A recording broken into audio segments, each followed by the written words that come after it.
Bom, o nosso penúltimo protocolo, então, da camada de aplicação seria o DNS. DNS é um dos serviços mais importantes, eu até falo serviço, mas ele é um protocolo, é um dos protocolos mais importantes que a gente tem para o funcionamento da internet, né?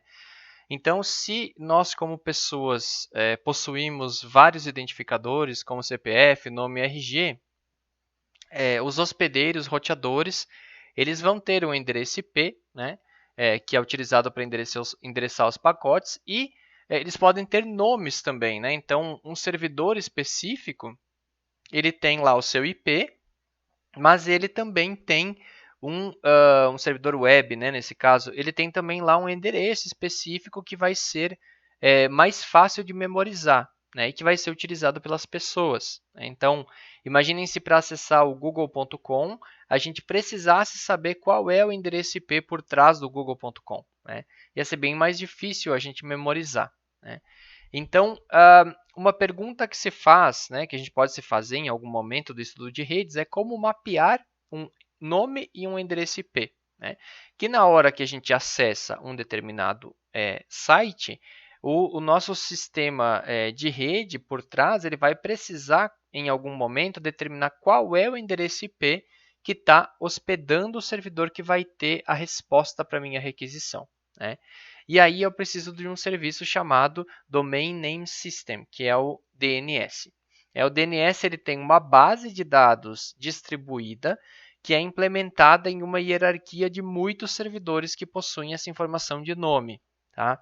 Ele é um protocolo de camada de aplicação que permite que hospedeiros, roteadores, servidores de nomes se comuniquem para resolver esses nomes, para fazer uma tradução de um endereço em um nome ou de um nome em um endereço. Né? Então, se trata de uma função imprescindível da internet, né, que é fundamental para que a gente consiga fazer a internet funcionar. Ele praticamente poderia parar a nossa internet se ele parasse de funcionar. Né? Inclusive, existem ataques de DNS que fazem isso, né? Eles indisponibilizam algumas redes por algum determinado tempo por conta desse ataque. Né? Você faz o DNS parar de funcionar, você faz com que a maioria dos serviços sejam inviabilizados. Né? E ele roda sobre o DP usando a porta 53. Né? Tem aqui as RFCs nas quais ele foi especificado. E ele utiliza o UDP porque é um serviço que tem mensagens muito curtas, que podem ser reenviadas caso você tenha algum problema com a entrega delas. Né?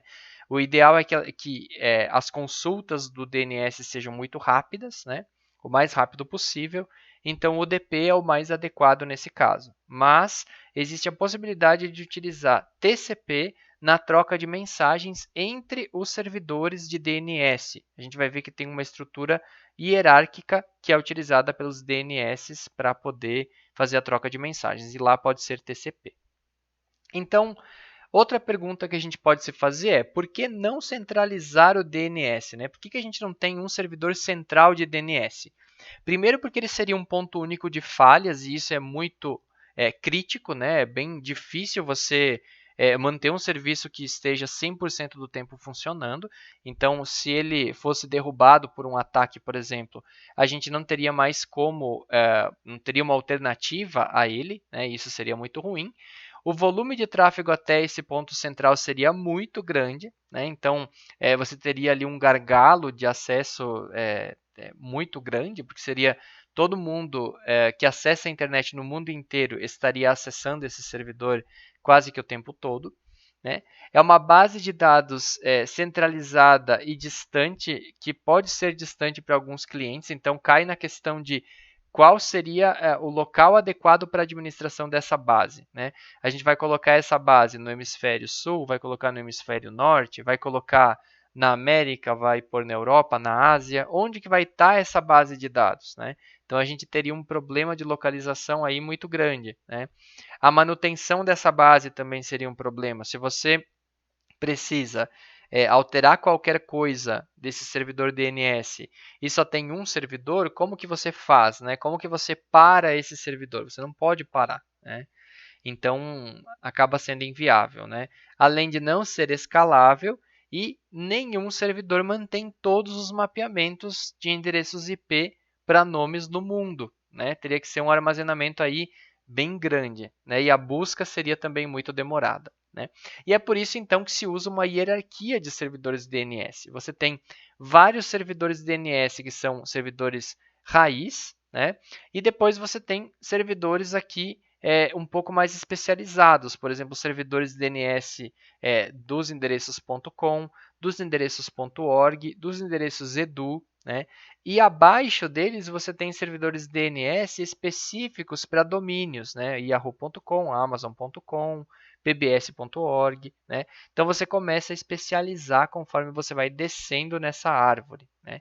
E essa estrutura de árvore ela acaba sendo muito benéfica para um servidor que oferece um serviço de consulta, né? Toda vez que a gente vai acessar um site, o nosso computador, o nosso navegador vai ter que fazer uma requisição DNS para descobrir qual é o endereço IP associado ao endereço lá, a URL que a gente digitou e está querendo acessar, né? Então, se eu digitei lá yahoo.com, o meu computador vai ter que, em algum momento, fazer uma consulta ao servidor DNS yahoo.com aqui para descobrir qual é o IP associado a esse servidor, tá? Então, o servidor de nomes DNS, a gente tem o servidor de nomes local, que cada provedor de internet, né, ou algumas empresas, elas podem ter servidores de nomes locais, né? Ocorre um pedido DNS de hospedeiro que vai primeiro para o servidor de nomes local e depois vai subindo para outros servidores dentro daquela hierarquia, né, que a gente viu agora há pouco. Quando ele não consegue resolver o nome, né, quando um servidor desconhece um determinado nome, ele vai procurar em um servidor raiz, né? Então ele vai subindo nessa hierarquia até chegar a um servidor raiz que provavelmente vai saber onde encontrar aquela informação. Tá? O servidor raiz, por sua vez, procura em outros servidores da hierarquia se o mapeamento for desconhecido por ele. Ele obtém a tradução e devolve o mapeamento ao servidor local. Então, vamos pegar um exemplo aqui para deixar um pouco mais claro, né? Imaginem que um determinado usuário, que a gente vai identificar como usuário.tfpr.edu.br, ele requer o endereço IP do site cs.columbia.edu. Né? Ele quer acessar esse site, então ele precisa descobrir o endereço IP associado a esse site. Então, o primeiro passo ele vai fazer o quê? Ele vai contactar o servidor DNS local. Tá? Então, vejam que o solicitante está aqui. Ele faz uma consulta ao servidor DNS local da UTF-PR. Tá? Se esse servidor local aqui da UTF-PR não conhecer o caminho para esse site aqui da Columbia.edu, ele vai fazer um segundo passo que vai ser contactar o servidor raiz se for necessário. Então, ele joga a requisição lá para o servidor raiz e esse servidor raiz aqui pode, então, ter essa resposta que ele está procurando. Se o servidor raiz não tiver a resposta, ele vai consultar o servidor específico TLD, né, que está aqui abaixo dele, para verificar se esse servidor aqui possui essa informação. Tá? Se ele não possuir a informação, ele vai consultar o servidor DNS autoritativo, que é onde está armazenado ali a informação da cs.columbia.edu. Né? E aí, esse sim vai ter informação sobre o endereço IP associado. Então, essa informação ela volta para o DNS TLD, que retorna para o DNS raiz, que vai retornar para o DNS local, que vai, por fim, retornar para o solicitante a informação. Tá? Tudo isso vai acontecer caso nenhum deles conheça o endereço IP associado ao nome columbia.edu. Tá? Agora, a partir desse momento que todos eles obtiveram essa informação, ela vai ficar armazenada em cada um deles. E aí, o que vai acontecer? Se esse solicitante aqui tentar acessar mais uma vez o site da cs.columbia.edu, ele já vai saber o endereço IP, porque ele tem uma cópia local, ou ele poderia consultar o servidor DNS local aqui da UTF-PR. Né? Se um outro colega dentro da mesma sala de aula tentar acessar o site CS Columbia Edu, ele já vai ter informação direto aqui no DNS local. Né? Então, uma prática interessante numa sala de aula, por exemplo, é a gente acessar um site que a gente acredita que nunca tenha sido acessado.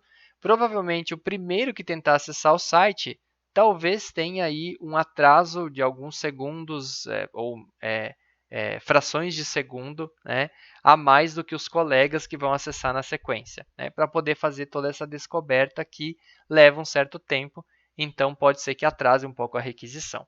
E é assim que o DNS funciona. Aqui a gente tem uma proposta um pouco mais prática também, que vocês podem testar usando o terminal de comandos, né?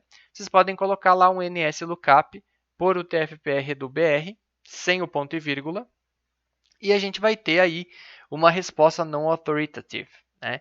E daí eu quero que vocês pensem um pouco do porquê disso, para a gente poder discutir depois, tá? Tem aqui algumas outras ideias, né, de comandos, que vocês vão verificar o que mudou e fazer uma nova busca depois, então, com outros parâmetros para vocês poderem entender o que está acontecendo, certo? Então, brinquem aí com a parte do DNS, que também é um elemento essencial para o funcionamento das nossas redes.